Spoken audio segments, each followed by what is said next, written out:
नमस्कार किसान भाइयों। मैं आपको खरीफ के प्याज के लिए जो कली तैयार करते हैं उसमें फंगस की क्या समस्या है, उस समस्या के समाधान के लिए आपको इस वीडियो में जानकारी दूंगा।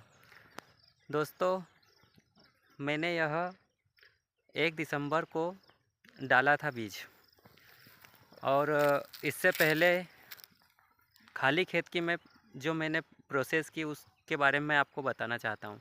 दोस्तों, मैंने खाली खेत में जैसे सोयाबीन, इससे पहले फसल थी सोयाबीन की, तो सोयाबीन काटा और उससे खाली खेत में ही मैंने सिंचाई कर दी और उसे 15-20 दिन तक उसको ऐसे ही रहने दिया। तो उसमें जो भी खरपतवार थे वो भी ऊँग आए, और जो भी उसमें कचरा वगैरह था वो भी उसमें सड़ गया।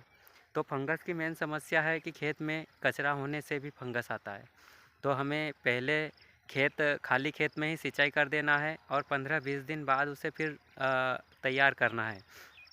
दोस्तों, इसमें अगर हम खरीफ प्याज की कली पैदा करते हैं तो 1 एकड़ ज़मीन में हमें 50 किलो बीज डालना होता है। इस तरीके से घना डालना होता है।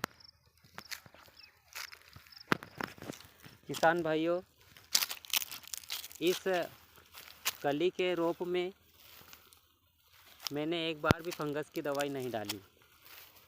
फिर भी देखिए कितना हरा भरा है, और ना ही इसमें कुछ खाद वगैरह डाला है, ना ही कुछ डीएपी या 12-32-16 कुछ ऐसा खाद डाला हुआ है। उसके बावजूद भी देखिए कितना बढ़िया स्थिति में है। हाँ, एक बार मैंने खरपतवार नाशक ज़रूर डाली थी, क्योंकि खरपतवार तो ऊँग ही आते हैं, थोड़े थोड़े और रह भी गए हैं, तो उसको हमें हाथों से ही निकालना पड़ेगा। ज़्यादा खरपतवार नाशक भी नहीं इसमें डालना चाहिए। एक बार खरपतवार का स्प्रे करके फिर 1-2 बार हाथ से ही उखाड़ना होता है। किसान मित्रों, इसमें पानी की सिंचाई का बहुत ध्यान रखना होता है। पानी की सिंचाई इसमें ऐसे कुछ हल्की दरारें पड़े तभी देना चाहिए।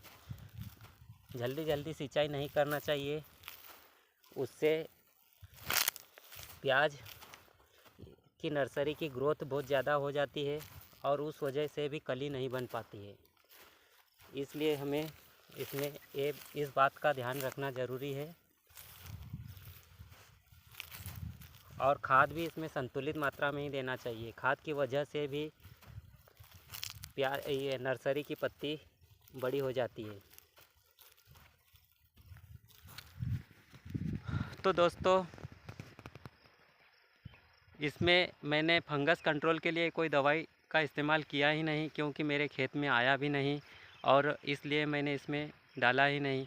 और एक बात ये भी है कि फंगस, मैंने आपको बताया कि खेत में कचरे की वजह से ही फंगस आता है। और एक बार हमें प्याज के बीज डालने से पहले खाली खेत को 15 दिन पहले ही एक बार सिंचाई कर देनी चाहिए। 1 या 2 बार भी अगर कर दो तो बहुत बढ़िया है। और उसे 15-20 दिन, 1 महीना ऐसे ही पड़ा रहने दो और उसको सूख जाने दो, और फिर उसको फिर से उसको तैयार करके ही बीज डालना चाहिए। तो किसान भाइयों, अगर मेरा यह वीडियो आपको पसंद आया हो तो इसे लाइक और नए हो तो सब्सक्राइब ज़रूर कीजिए। धन्यवाद।